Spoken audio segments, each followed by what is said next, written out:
Hey, welcome again, everybody, to Retail Redux with Cory Zelnik. It is my pleasure this week to be sitting with an old and dear friend of mine, Tom Donovan. Tom is an expert in Queens, and we're going to talk all about that. We're going to talk about his investment sales prowess and his investment sales experience in the retail world, all throughout the borough of Queens, where I am born and raised. And I look forward to having a great discussion with him. But first, I'm going to give you a little background on Tom.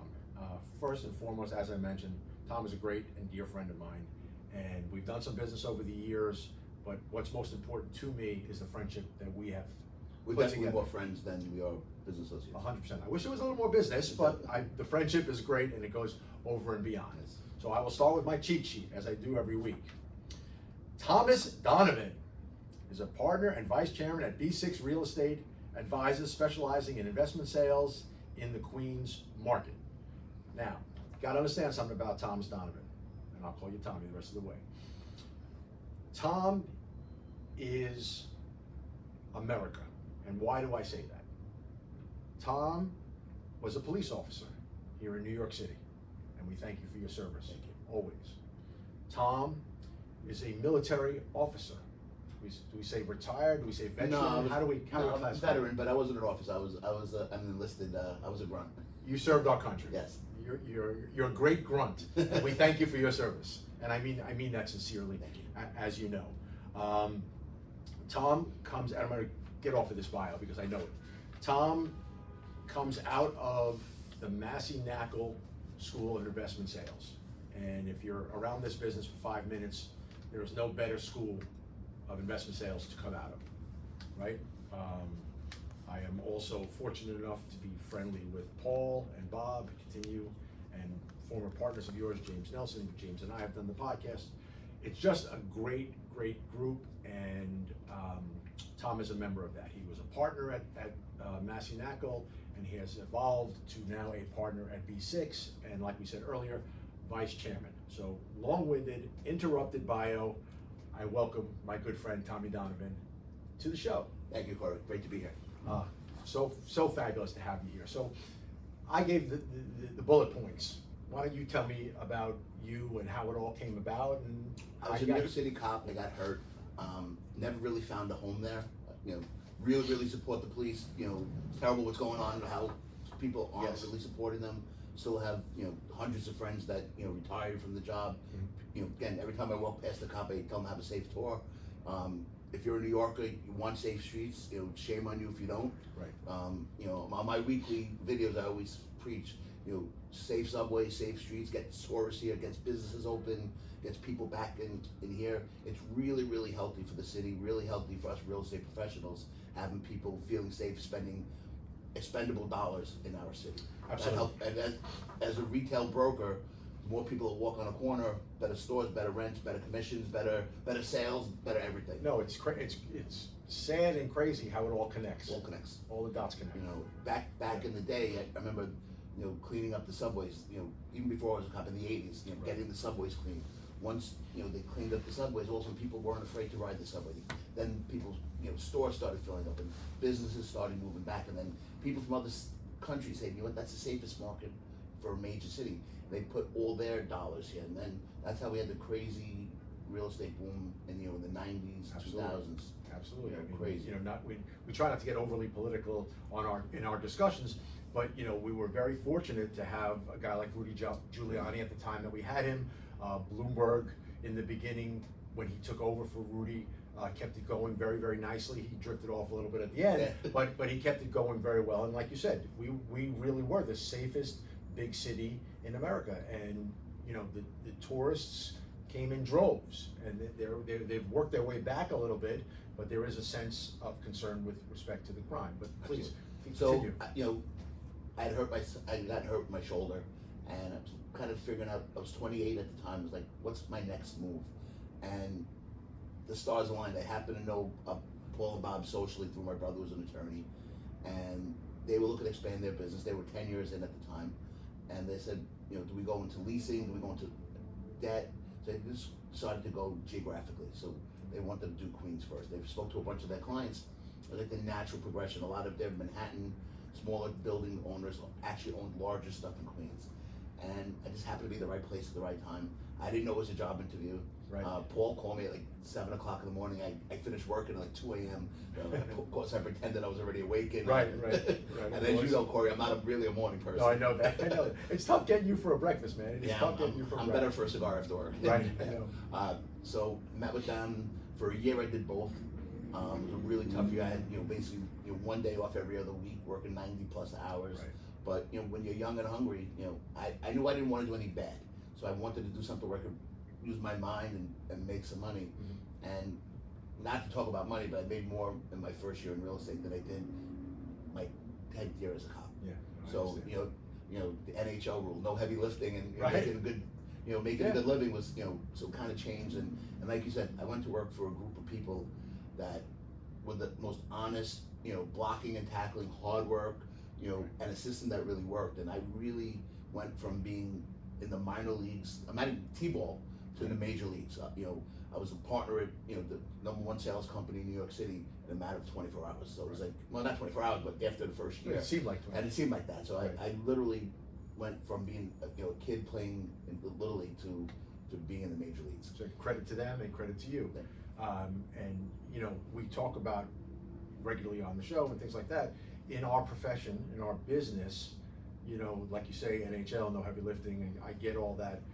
Our blue collar, and very much in quotes, Right. is your grind. It's your cold calling. It's your walking your streets. It's knowing, in your case, very much your territory.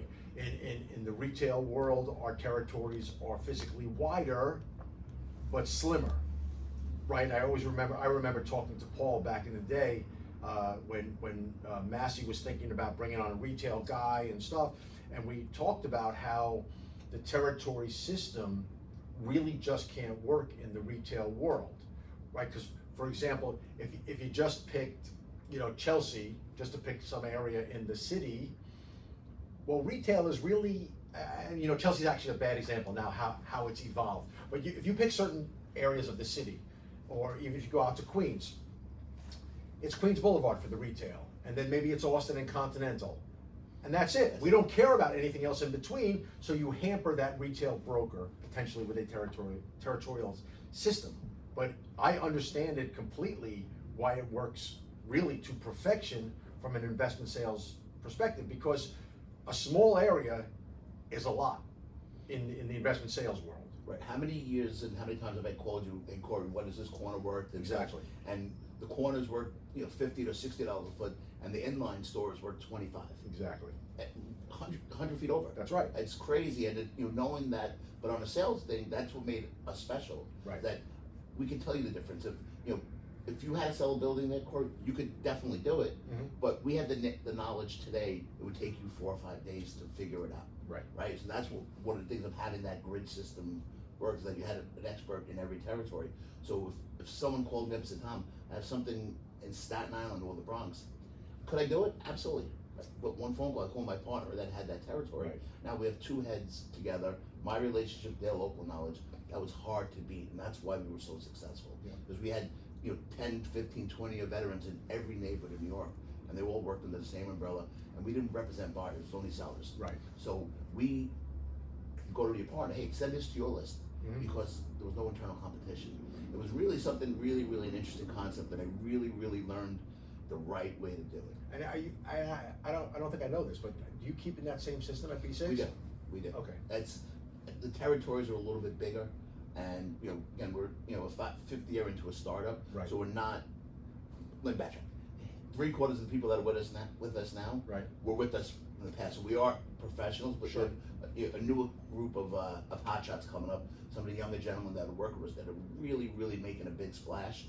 Yeah. We just don't have every neighborhood filled yet. And Okay. if anyone's looking for a job, I'd love to speak with All you. right. I know. We'll have to keep an eye out for Right. you. So please, continue. So now. So then, in the borough of Queens is the most diverse area in the world. New York City is the most diverse city. Mhm. Queens, it's particularly Elmhurst and Astoria, are the most diverse neighborhoods in the world. So, there's every product type. So over the course of my 20+ years, I've sold every product type there is, except for one. I've never sold an enclosed mall. I know this is a retail Okay, focus. all right. I've never been a part of an enclosed mall, but shopping centers, mixed use buildings. An interesting thing that you talk to your multifamily owners, right? I know this is really retail focused, but the real multifamily owners will tell you, without realizing it, they're in the retail business because 10, 15, 20 of their buildings have a retail component. Right. So, a couple of times I remember one of the groups that I was dealing with, without mentioning, but fantastic group. Mm-hmm. They're like, look, we have 300 buildings. We didn't realize we had 100,000 feet of retail. Right. That alone is No, there's tremendous value there. Tremendous value, right. And then what happens is, you call like me and you say to me, what's it worth? And it all depends on where, right? Right. Retail, of all the things I believe in real estate, comes back to 101, which is location, location, location, right? Because just as you alluded to earlier, the $50 corner versus the $25 inline, it's the north side of the street versus the south side of the street, and there's a differential to the retail. And where the traffic light is and what ways Exactly. learning the whole. I learned a lot from you because I always listen. You pay attention. Yeah. And it's interesting because you talked about the enclosed mall, and when I start, just thinking about enclosed malls or shopping centers, whatever, and Queens, I can't get past, what Vornado has out there and what Macerich has with Queens Center Mall. So it wasn't like you had product or opportunity really to try to sell those things Right, yeah. across, just generally speaking. That's again, like, I've never seen what that pro forma looks. Right. I've never seen the deck on it. I don't know how much what's called the dead space in between is, where they have kiosks and stands. Like, I'm sure I could figure it out if I did it once, but how it gets cleaned and how that whole thing. Like, We'll do a common area maintenance discussion later. Yeah. We'll do that offline. Right. We don't want to bore anybody. But going back to what you said about what the different values are, like, we sold a supermarket last year, and we did a study, and for some reason supermarkets traded higher per square foot than anyone. Supermarket rents are usually a lot lesser, but the price per square foot that we sold, like 3 or 4 supermarkets sold between $1,100 and $1,200 a square foot in 2022. Well, and part of that is a spin-off of COVID, and so we talk locally, Queens, right? But if you look nationally, what is it? And you read like I read, right? Right. What did you see? Grocery anchored center, grocery anchored centers. So for us, grocery anchored centers is the supermarket piece, and so they thrived. The supermarkets really thrived. From a pure retail perspective, the supermarket industry has some of the lowest margins, and so typically they can only pay so much rent, but their volumes took off with the delivery services and all of that. It enhanced their businesses dramatically, and that's why you see the proliferation of the supermarkets, whether it's the local operators, which you and I see throughout Queens. I see a little bit of it in the Bronx, Upper Manhattan. There's tremendous growth in that area. Companies like Food Bazaar, okay, they are a strong operator. I sold 2 to them, and they're fantastic people. Aren't they? I've met them. We're working on a deal Fantastic. together. They're real, right? They come real, in, yeah. they write the check, and it's not just because they have the most money, but they're great operators. You're gonna sell them a They product. have it down to a science. Exactly. And if you remember a conversation that you and I had a couple of years back, and I asked you how the Costco has affected the supermarkets, and you said the supermarket operators really don't care about that bulk business because they're taking that shelf space and they're doing the craft beers and the sushi stations, Exactly. which has a far better margin than toilet paper and bottled water. That's it. Bottles, a case of water for $5.99 take up a lot of shelf space. No, I know, and I remember, back in the day when I worked at CVS, and part of my education about retail and the business and things like that, what we used to, and you don't see it as much anymore because it's not healthy, but you walked into a CVS or Walgreens or Duane Reade, and even the supermarkets, the first thing you saw was, remember the old 2-liter bottles of soda? 99 cents, 99 cents. Like, no, they were lost leaders. They didn't make a penny on those things, but they got you in the store. You were drawn to that sale, and now you're in the store. So that's what happens. And so a lot of what those guys do in the bulk places, there's limited margins, so they have to sell volume. One of the supermarket operators told me that the reason why they keep the magazines and the candy by the lookout is that's found profit. Yeah, People just grabbing it. Impulse. It's Yeah. called impulse buy. Yeah. Same thing. It's the same thing with the drugstores. You go see the single can. Go buy a 2-pack of Reese's. they'll make more money selling you that one package of 2 Reese's peanut butter cups than they will when you buy the bag in the aisle. And so you just get them. It's all impulse. Everything is strategic. If you go around, you know, there are books. I mean, books on retail psychology. Lately, I saw something in the news about the music they're playing now in the supermarkets gets you to buy more. But the early retail psychology was where the shelf placement, right? Because most things are stacked 6, 7 feet high, and where it was, and so there was a psychology to it. Number one, and number two, there was the value of that space. So, like, if you think cereal, Kellogg's is always going to be at eye level, because they're freaking Kellogg's, and they're going to tell you where they need to be. And so the guy on the bottom, you may not have heard of him, and so you got to look a little harder, try to buy things like that. And so there's real estate in retail, in that manner. So we swung out. So now you're a partner, and you're carrying on your personal tradition of running Queens for B6. Yeah, we did.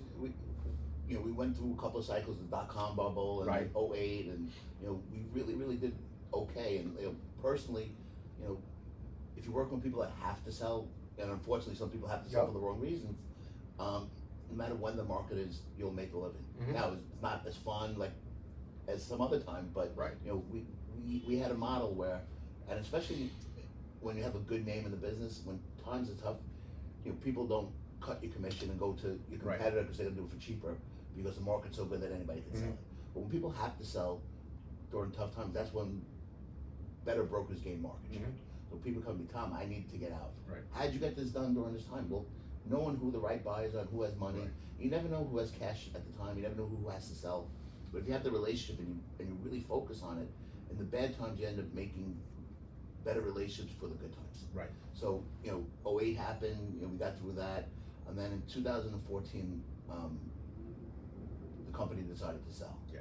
And then Cushman and Wakefield bought us. There were a couple of other really major names that bid us.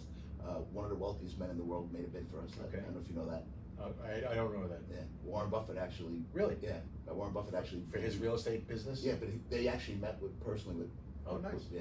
With Warren Buffett, which is pretty cool. Yeah. And it just wasn't the fit. And Cushman bought us. They were really making they had a worldwide business. They didn't really have a real strong investment sales platform in New York at the time. Right. And we didn't know that they were looking to sell. Right. So they plug and play. Yeah. Yeah, And sounds with good. us, and then they actually sold the whole company right after that. Right. So, I mean, we were there for a couple of years. It just, they really didn't understand our model, and Mhm. they really wanted the glass and steel, and they wanted the big, 50,000 square foot office leases, and the major retail plays. Sure. That, our mid market stuff really didn't excite them, even though we were a $100 million business. And by the way, they'll never admit to it, but that's how they feel about retail. The Cushmans, the JLLs, the CBREs, they still feel that way about retail. Yeah, unless it's Yeah. the Nike store or something. Yeah. They don't really Exactly. The what we consider a nice Yeah, deal look, is it's great, right. It doesn't bring the international money to them. It doesn't bring the sovereign wealth funds to them. Yep. So I don't think it really excites them all that much. So after 4 years of staying there, we had 3 of mandatory, but we stayed longer. Mhm. And then it just kind of fell out. Paul wanted to be entrepreneurial. Bob wanted to go to an institution. Yeah. So they split. They're still best of friends. I'm still best of friends with both of them. Yeah, I know that, and I think that's wonderful, and I think that's just a tribute to the human beings that you all are, and that's why I love all you guys. That's why I'm fortunate enough to be friends with all of you. It's funny great. you say that because of the partners and people we work with, like I said, there's still a whole bunch that I still work with. Yeah. Every year at the holiday season, 20 of us get together and we go for dinner. I speak to Bob twice a week. Paul and Bob are still best friends. James Elson and I speak once a week. These are people that were my partners forever. There was no people always said, "Oh, it must have been something that happened." It was just an opportunistic sale. It was 30 years in the business. It was time to take some chips off the table. The market kind of went down after that, so we kind of timed it pretty well. Yeah. We opened up B6. I think Paul opened it in July of 18. Mhm. I signed on in September of 18. And we were really starting to make good traction. Mhm. And then 2 things happened that really hurt the world. Okay. The 19 rent laws, they changed them Yeah. almost overnight. And instead of a negotiation back and forth, they basically gave in on everything, and it was kind of really tough for the multifamily business. It still is. Multifamily owners lost 35% of their value in a strike of a pen. Right. And then 6 months later or a year later, COVID. Right. You know, COVID really hurt the real estate business. It hurt the retailers. It hurt the office sector. You know, I don't know what's going to happen. Right. That's still that's circling. We'll leave that. Circling, we'll right. leave that to our friends. Right. Our other friends, but you know, for the retail and the retail leasing and the sales brokers, you know, volume. The only thing that was really happening is stuff that had to happen, and a lot of places closed, and sure. you know, a lot of people lost. Besides the health issues and mental issues, there's a lot of people lost their lives because of COVID. Yeah. You know, life savings and stuff. Mm-hmm. You know, when you're paying rent and you have employees and salaries, and you know, a lot of people here, you know, if you're 1, 2, 3 years out of school, you can't afford to go a couple of months without. Then you can't go. Sometimes a kid go a couple of weeks without a paycheck because you know, newer salaries first year out of school. So people, you know, got into real deep. Oh, I know. Deep Believe stuff me, I know. That they're still trying to bail out of it. Sure. And I don't care if you're the richest man in New York or the first year employee. Everybody took.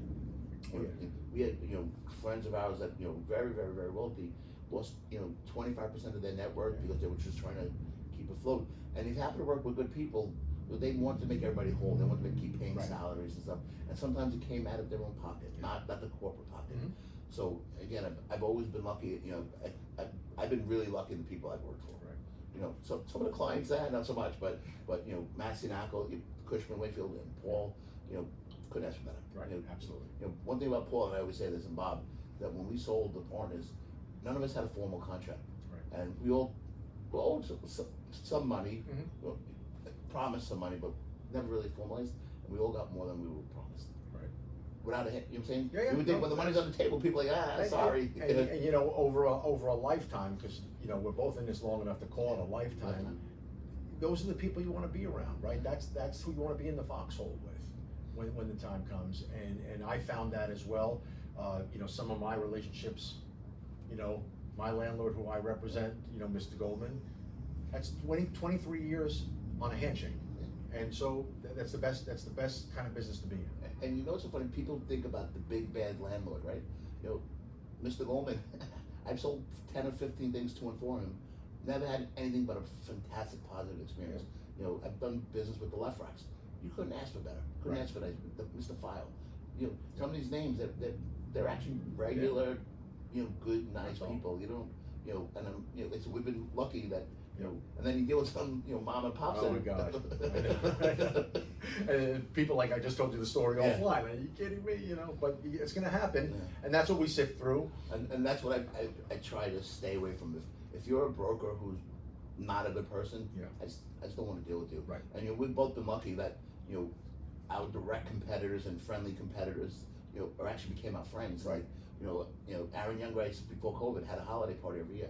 All his direct competitors were there. I'm like, Aaron, thank you for inviting me, but why? He goes, my clients want you here. Right. He goes, there's enough business for all of us to go around. We do so many deals together. He goes, I want you here, my clients want you here. One of the smartest things I've ever heard. Yeah. I treat my co-brokers better than sometimes I treat myself. Because, in a good market, it's easy. You call, make the 10 phone calls, you get 8 bids and done. But in a tough market, you want the co-broker to know that they're gonna get a fast shake at the deal to call the people that you might not think of. Yeah, I will tell you, I agree with you. I have a lot of friends that are competitors, but from a company party perspective, just to use your story, the retail brokers are weird. They're just weird. They don't see it that way. Most of them don't. Seasoned veterans, people I know, they just don't see it that way. And retail's always been a little bit stranger than that. But that's fine. I don't care. I think that part of it comes with time in, and we got that time in, so you can pick and choose, right? We have clients we represent that we have to do. We have responsibility to help them do what they want to do, whether it's a tenant looking to expand or contract, a landlord who's looking to lease or to get out of leases. We do our stuff, but I do find myself at this stage doing a little bit more picking and choosing, just because you have to. Like I said, if you've dealt with somebody, you know that every time you deal with them, they give you agita, and you never get a straight answer, and likelihood that you're not going to make a nickel. Maybe that's somebody you don't want to deal with. I have some people now I've been kind of calling them out a little bit. I'm like, I can do this deal. Like the last 3 times you didn't. Or Tom, why am I not getting a contract? well, the last 3 contracts I sent you, I'm still waiting for a phone call back. Right. You know, why is this different? You know, and usually when you say it that way, all of a sudden they go quiet again because they had no intention of doing Exactly. it. And I never understood why people felt the need to be Sunday tire kickers. Like, Right. I'm busy. I don't want to waste other people's time. I don't waste my own time. Exactly. It's unfortunate a factor of our business that people don't appreciate the value of time. And you know, God bless them all. Listen, if you're doing an exploratory like what you spoke about offline, hey, go take a look at this. There's something, maybe something there. Yeah. That's not tire kicking. That Right. There could be something. But when you have no intention of doing that piece of business, why would you even bother? Just Right. you want to make yourself seem relevant? I know. It's a shame. It's a shame. Spent a lot of time talking about some of your history here, which is great, and I love it all. Let's talk. Let's hone in now a little bit, right? Let's get into Queens. Let's talk some retail sales. I know what's going on, and you do too. But day to day, Queens, like the other boroughs as well, has been on fire. Been on fire on the retail side. Queens has been better the last 5 or 6 years than the first 20 years I was in the business. Agreed. People are looking at it, and they're not going just to the main sexy corridors. They're actually going to the secondary things, and they're making it good. Yeah. Like, you know, the section in the 70s on Queens Boulevard, which is not a direct, train. Anything. It's not a direct anything, And right? there's all kinds of apartment buildings going up, retail going there, name stores going there. Woodside, Sunnyside, gentrifying and I saw it. sexy I places. came down Queens Boulevard the other day, and Popeyes and Sonic, and you see these guys hitting spots, and that in some cases they couldn't ever get before, and in some cases they just avoided before because there were certain places along Queens Boulevard in that Sunnyside area that are tweeners. They're like tweeners. And it was just automotive. Now, and, right. And I've seen now, and Shake Shack just signed a lease right at Queens Boulevard. You know what Queens Boulevard and Greenpoint Avenue come together? So that little pocket there is unbelievable. They built a couple of new buildings there. They put some nice condos there, and younger people coming out of school. That's a great place where they're starting. A lot of people are liking it, especially since they extended the 7 train to the west side. Right. That really added a lot of value because they can take the 7 train and get to all the crosstown trains in the city very, very easy. Right. One train, And part of that is not just the consumer part of it. And what we have found is that the retailer is becoming more sophisticated, and which takes us to the whole but the aspect of data. And I talk about it, every single person I talk to at this podcast, it always comes up, is data. We are in such a data-driven world. And so what happens is that the new tenant, whether it's like my Panda Express guys or even Shake Shack who signed it at least, they pulled that, right? So they knew all the train travels, they knew people's paths that they were taking and how many and when, and then it had the ability to check a box. Some of that data hadn't been available at certain times, and so we're all growing with that. And so they see the value in this, and so these tweeners start to get filled, and not to mention some of the tweeners, some of them, not all of them, are still relatively affordable, right? Because you go from the Shake Shack that I'm talking about, you're looking at $100 plus a foot. And I know, you don't need to send me any data. That's a top tick. That's a top tick for that rent. Yeah.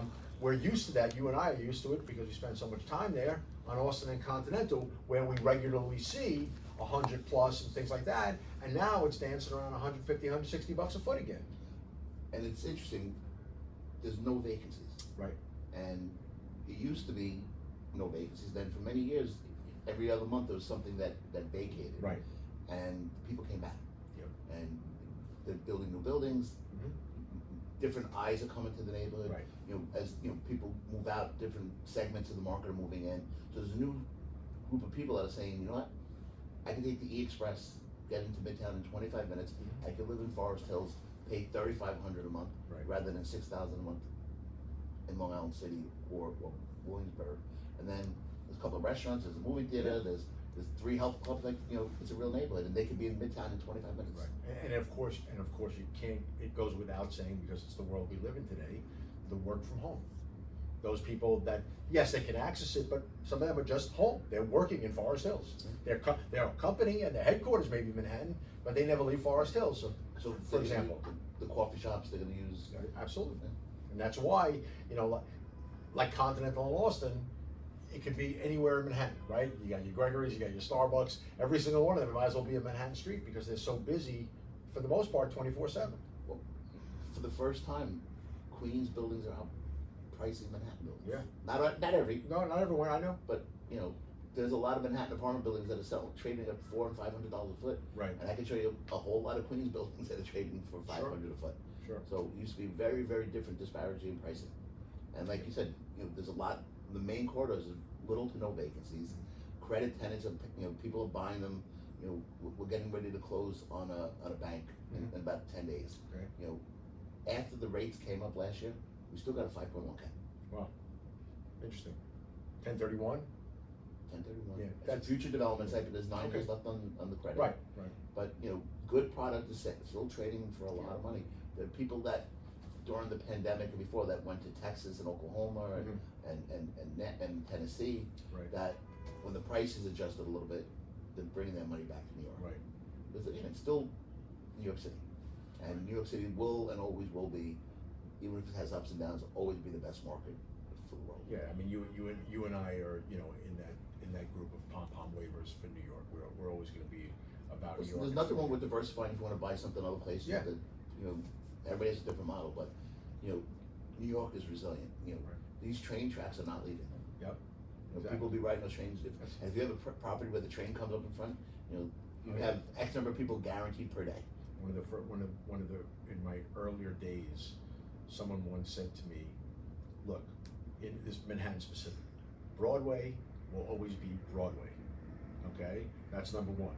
Number two, follow the train stops on Broadway, and that's where you see a lot of strength in retail, and it holds true out there with what's going on. I mean, look, Long Island City is great. Long Island City, what we'll call prime from a retail, Jackson Avenue, things like that. You know, we're involved with a development now called the Orchard. We're coming out of the ground. We're gonna have 12,000 feet of retail, blah, blah, blah.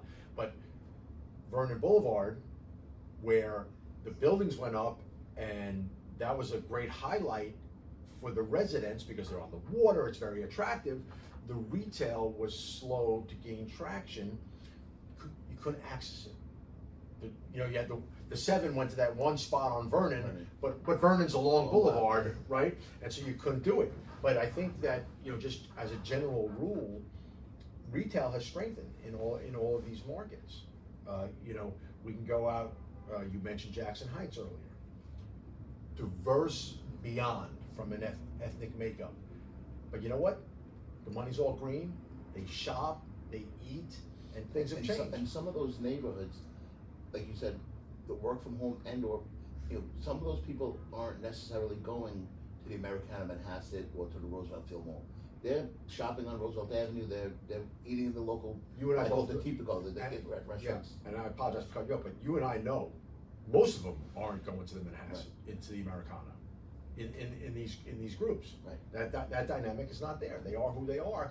There's great strength in it. There's great strength in it. That's why you know, the local restaurants thrive. Yeah. Local restaurants thrive because they call it the Tipico. They want to go eat the stuff, a familiar face with food that they like. Yeah. And they're packed all day long. Right. And you walk up and down Roosevelt Avenue, some of the best retail without credit that you've ever seen. That's right. Every store's full. Those buildings sell for an enormous amount of money. Yeah. And there's people shopping all day long. I know. It's tremendous. You know, it's funny. You bring up the food and the diversity and all that stuff. It brings me around, and I don't know if you've seen this with maybe more some developers that you've spoken to or involved with, but Con Ed is a killer. Con Ed is a killer.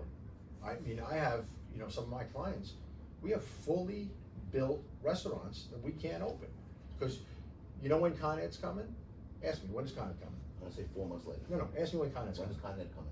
When they want to. I mean, what is that? You can't plan a business around that. I've heard that on multiple occasions. Yeah, and so now, so what does that do? When you do multiple deals with people, you adapt and adjust, right? So now along with others who represent people in the foods arena specifically, So now my LOI has a new provision. And now you gotta spend time negotiating that. Because Con Ed is not your fault, Mr. Landlord, it's not my fault, Mr. Tenant, but we gotta be in it together. And so what happens is I go ahead, I build my store. I'm committed. You have my signature, corporate signature, I'm behind it. I'm gonna build my store, I'm here, okay? But when I'm ready to flip a switch, and I can't, the clock has to stop. We gotta be in it together. I'm not blaming you, can't blame me. And so it's a problem, because it's unlimited. What's the old saying? You know, the law library is the size of this office, and the cases that challenge it are the size of a football Right, field. exactly. So generally speaking, you know, if you had to sort of put a bow around things, retail and investment sales on I think retail. investment sales, like, and I've said this for the last couple of years, not to repeat myself, but it's a tale of two cities. Okay. Either everybody wants a piece of property, or nobody wants a piece of property. Like, there's some properties, and like, same thing I'm sure with your leases, like, you know, the space you see it sitting vacant for 2 years, even if you lower the rent. And we always use the joke, sometimes if you gave it to a tenant for free, they still might not take it, Right. because what are they going to do with it? You know, what's the usefulness of it? So, you know, good corner properties, good, you know, good retail tenants and good mixed-use buildings, really, really desirable. It's a function of price though, because, you know, particularly with the rent laws, and if you're locked in with a lease, there's only so much you can grow. Right. So if you have a 5-year loan and you're borrowing at 6%, you know, you don't know what the expenses are going to be, and if you Right. can't raise your rents both upstairs and or the ground floor retail, you know, so it's really cap rate driven these days. Right. Cap rated and debt driven. Whatever you could borrow, whatever the rates are, because, you know, no one could have predicted rates going from 3.9% to 6% in a 12-month period. Right, and so in a lot of cases for I don't want to say your average buyer, but for most buyers, you can't, all of a sudden you can't buy 4s and 5s because it's upside down. Correct. The whole thing's You know, upside down. and the value add stuff, you know, you gotta really be careful with, because like you said, Con Ed's taking a long time, materials are up. Yeah. You know, trying to get to sign off stuff. I heard, you know, the fire department had a 6-month wait. Yep. And that also, and you know, I'm doing a lot of restaurant related business, whether it's Panda or Smash or whoever, and I need both those guys. Right. They got the fire department's got to sign off on my ANS system, and Con Ed needs to flip the switch. Yeah. I mean, Con Ed, we have a space that they were there 9 times. They gave us the go ahead, right? Then you need their final approval. They come for final approval. They say, oh, you know, we have to do some work here. Oh, we didn't know there was a city bike rack outside, and to get underneath that's going to slow. Crazy. So, anyway, I think that broadly speaking, and I spoke at a function last night and I said this. Retail for the moment was the prettiest girl at the dance, so we're gonna ride the wave for a little bit, and I think that's advantageous to you as well. What scared me a little bit is the weed, cannabis, and the head shops, I guess you call them, Okay. I don't even know what you call them. I don't know what they sell the smoke shop. We just call them the smoke shops, right? Every block they're coming, and I know the rent is attractive and such, but it breaks up the block, and I'd like to see less of them come. I think that my crystal ball is that they will dissipate. This is really, if you think about it, it's just the first year of that. There's just so many, so you just think it's like forever. This is really just the first year or so of that, number one. Number two, you know, you're a seller rep, right? I represent landlords. Landlords and sellers get limited sympathy. But the fact of the matter is that when COVID hit and guys were stuck with vacancies and these tenants were coming in, right? And it says it in every single lease. They're not doing anything illegal in the premises. So they're selling their bongs and they're selling their gummies and the CD, whatever is legal, right? The fact that they start doing illegal stuff, whether we know it or not, is bad. But it's going to dissipate, whether the mayor ever gets to it or they just go out of business because there's 3 on a block, remains to be seen. So we got to give that a little bit more time. Like I said, the supply and demand. At the time, there was a lot of supply, so we put them in. Now Exactly. when you have limited vacancy, you can be a little bit pickier and 100% for the renewal. Yeah. Look, and if you look around the room, most of the buildings that they are in are smaller buildings, 2 and 3 and 4, maybe 5-story walk-up or elevated buildings, where that landlord's primary income on the property was his retail. and he was vacant, and he was getting nothing, and he was getting no sympathy from the courts or the city or anything. And so a guy comes up and says, "Look, I got four CBD and 4 bong stores and whatever, and I'm legal. I'm running businesses. I need a space. You want 5,000 a month? Here's 6,000." So that's part of it. On a sales perspective, Yeah. the better the tenant on the ground floor, the better managed the building, you know, makes it a far better sale. Much sexier. Right. Tom, we talked about this. We talked about it beforehand. We could talk about it all the time. You and I could probably sit here for about 8 hours And still not touch the surface. and not even really hit everything. But I think we've touched on the things that I like to touch on.